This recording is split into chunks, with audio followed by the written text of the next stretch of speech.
filling in the foundation. It's not plugged in. It's got a cool little blower, blowing out all the toxic fumes. Everywhere else is fantastic. Let's talk about the furnace. Welcome back to another edition of this old crack house.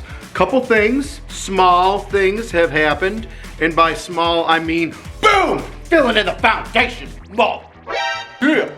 Probably shouldn't swear. This is a family show. But I'm excited. Yes, we've finally filled in the wall back here. There used to be like that weird bump out that I think used to be stairs that is useless and was leaking into the freaking basement, but not no more. Not leaking in the basement anymore. Now that it's all plugged up. Look at that. All plugged up. Sure is. Plugged up like a guy who ate a whole bunch of MREs over the weekend and now we can't poop so good. One of the voids that I saw, which was news to me, was directly under one of the slabs in the back of the house.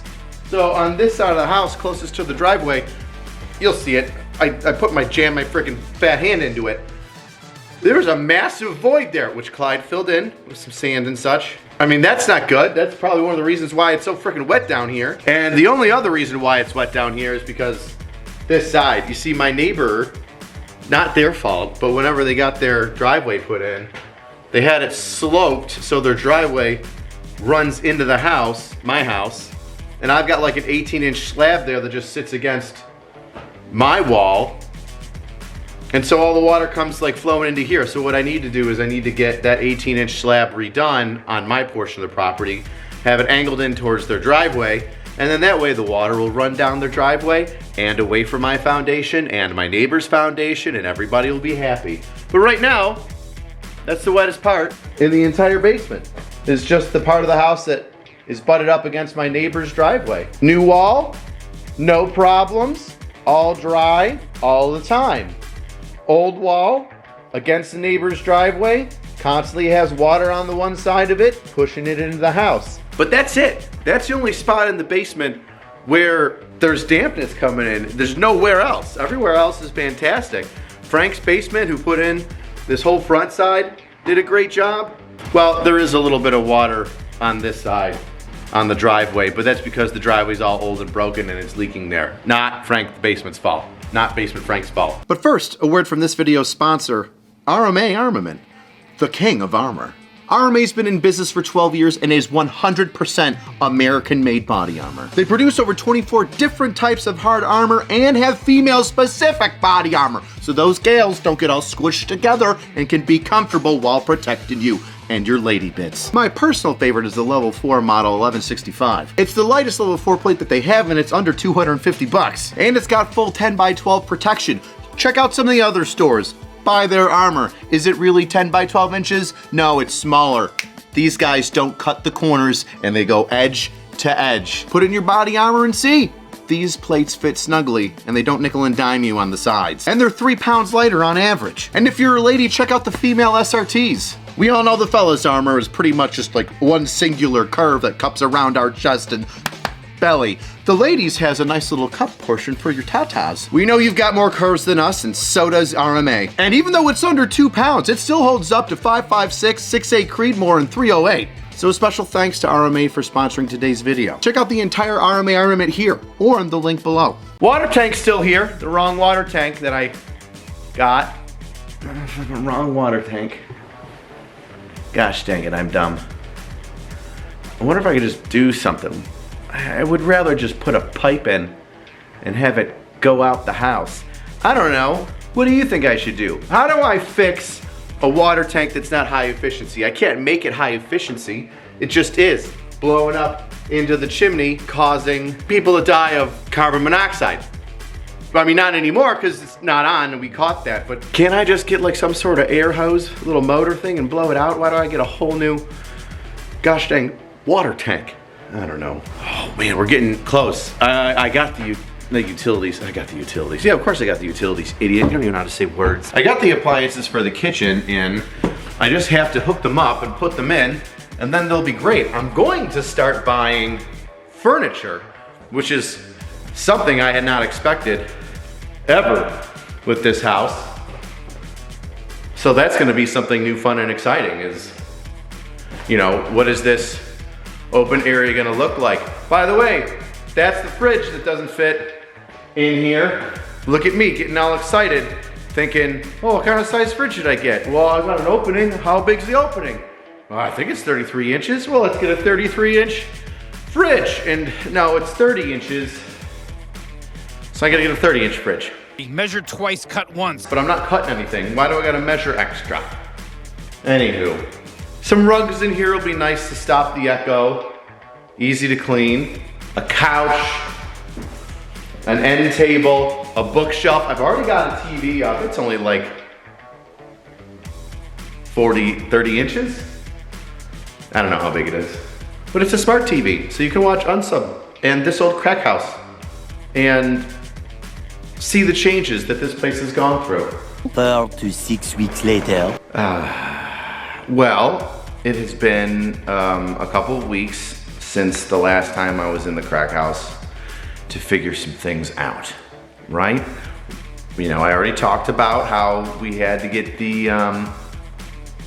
hot water tank changed out. A little bit of a step back there, kind of a bummer. Let's go look at that. Let's do that. You know, let's go look at the basement real quick because I've got more news. Shit wasn't done right that I have to pull out and replace. Okay. Old water tank. Does anybody want a water tank? 400 bucks. Never used. Installed twice. I installed this twice. Once because it was just on the ground. Second time to bring it up off the ground so it would be on bricks. And then I had to just take it off because it's not high efficiency. But you know what? We did get a high efficiency one. And here it is. When it'll focus. It's not plugged in. Got a cool little blower. Blowing out all the toxic fumes from the carbon monoxide of the natural gas going on. It's on some freaking massive bricks, which is great. Because now, if this place floods, it's got to get like 10 inches of water for you to not have hot water. Yeah, you're gonna have a bigger issue.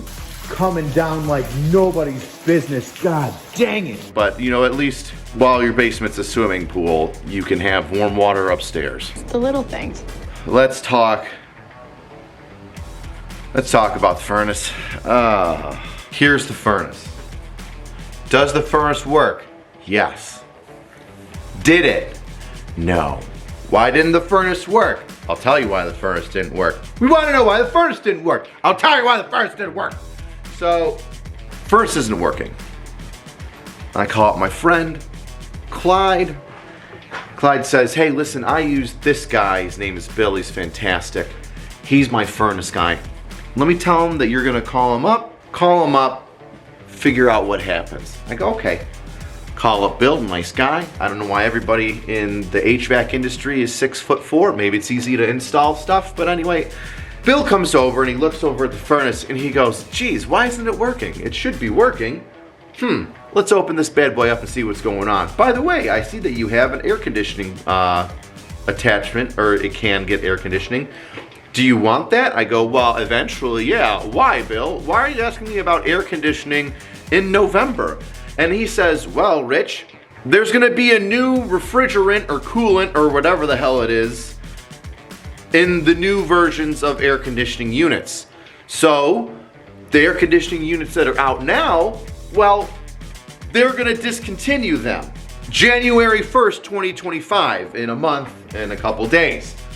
And I'm like, okay, cool. So there's new refrigerants and new air conditioning units coming in January. What's the big deal? He goes, well, because it's new, it's gonna be like $1,500 plus more for you to get an air conditioning unit installed and attached to this furnace.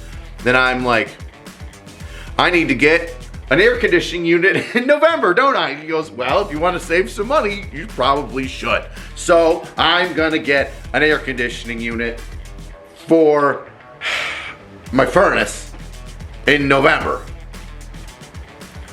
Anyway, that's the beginning of it. That's actually a good thing, right? We saved money, yay! Anywho, Bill's still looking at the furnace, and he's like, you know, the thing isn't turning on. Well, it's turning on, but it's not heating. Something's wrong. you know what? I thought this was gonna be like an easy come around, look at this thing. There might be a little bit of an issue going on here. Let's try and figure it out. I go, okay. So a day goes by, Bill calls me up. He does a couple things. He's like, I'm testing the coil. The coil looks burnt. I'm cleaning up your system. The filter is just clogged with dust. Does all these things, swaps out the coil, and he goes, hey, here's the deal. This is what's happening. Follow me on this rabbit hole, okay? He says your heating coil for the furnace that heats up all the air, that heats up the entire house, it's fried. It's getting fried. I'm like, why is it getting fried? He goes, the way that I could see it is it's getting fried because there's not enough air coming into the furnace, and the furnace is running so hot because it's trying to get the air heated to go upstairs to that it's warm.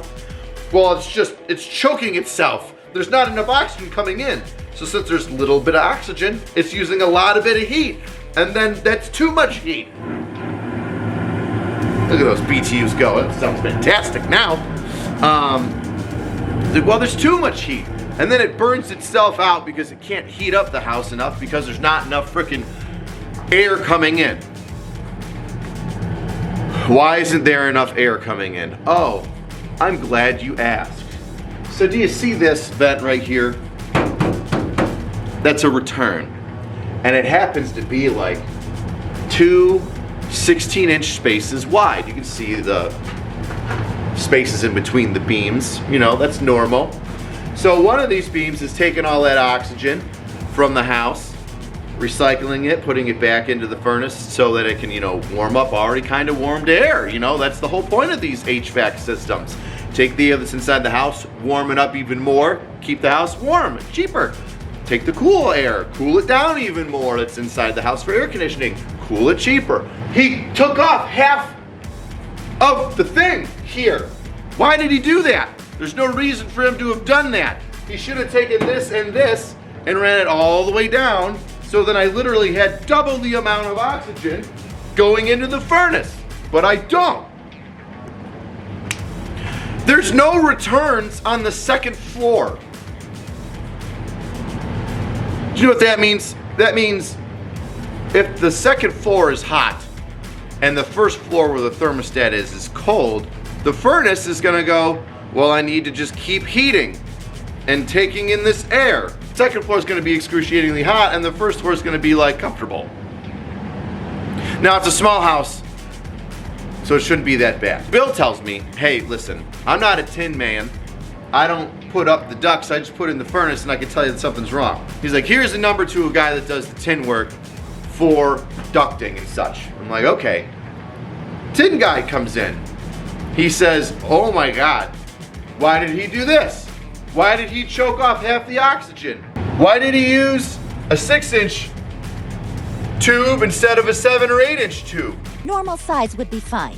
Were the walls closed in? Was there drywall work that he didn't want to mess up? No. There was, all the drywall was down. This was a gutted home when all of the freaking HVAC stuff went in. He's like, so he was lazy. I'm like, yeah.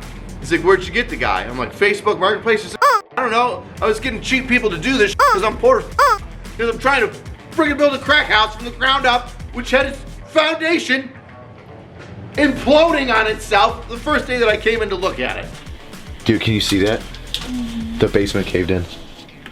The tin guy who does the ducting, his name is Richard, strong, beautiful, handsome name. He goes, well, let's look around your house and just see what's going on. He goes, first things first, we need to open this up so we can get double the amount of oxygen in there. And I'm like, okay, I like the way that sounds. Let's do that.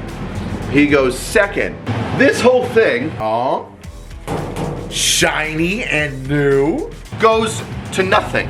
It goes to absolutely nothing. Nothing is assisted with this. You're gonna say, why is that open? Well, it's open because it's sucking in air so then the house can be heated without the furnace imploding. We took off the cap. Well, anyway, while we're looking for that, we're saying, well, where's all the extra returns? I feel like there should be extra returns. He's looking at all the pipes. He's touching all the things. This pipe right here, it goes underneath there. And then, oh, it goes up right there. So that is a return. That's gonna be sucking extra oxygen in. Where is that at? So here's the chimney. It's on this side of the chimney. A chimney that my friend Clyde said that I should have taken out. Well, where's the return? Let's go upstairs and see if we can't find it, shall we? All right, here we are. Living room, kitchen, the fridge space. We got the fridge, it's gonna go here, okay? And then we've got the chimneys right here. And that means at the floor, no return. No return, got covered up by the floor by accident. So there you have it. Now I've got to get a bunch of ductwork done. It's not the end of the world. However, the poor ductwork did cost me some money in that the furnace heating coil nearly melted itself. Not a great look. When will it end? When will all of this end? Will this house ever be done? I'm asking myself this. I know people have said it in the comments, but golly, I'm asking myself, will this house ever be done? Well, we were in the basement earlier. Let's go and talk to Basement Jesus. And as always, we end each Crackhouse episode with Basement Jesus. If you don't know who Basement Jesus is, watch the first or second episode and you'll learn. How dare they put my Lord and Savior in this place? Basement Jesus stays. Even when this house is done, we're gonna have a conversation with Basement Jesus after every episode. Basement Jesus. The man who put the furnace in originally wanted to burn this place down and make it hotter than hell. He wanted to raise this house to the ground. A heaping, burning pile of ash and ember, but you wouldn't let it, Lord. Jesus, you are the only thing that is keeping this house together from catching on fire, from falling in on itself, from flooding. I think the only plague we haven't gone through is frogs and death of the firstborn. Please don't let it come to that. But yet here we are, Lord. Just like the Jews that marched through the desert for 40 years, here I am 4 years later, pushing 5 right now, pushing 5, Lord. Trying to get this done. I would like to be Crackhouse Moses and take us to the promised land of completion, Lord. Please, bless me with that. I will make the 10 Crackhouse commandments, and I will bestow it upon other people that try to do this with their crack homes, Lord. Please help guide me through the desert. In your name I pray. Amen. Hey there. Do you like the Crackhouse videos? I hope you do. Listen, if you want to help support the Crackhouse, get yourself a This Old Crackhouse shirt or a Basement Jesus shirt. Because if you don't, then how else am I going to afford 2 water heaters for a house that only needs 1?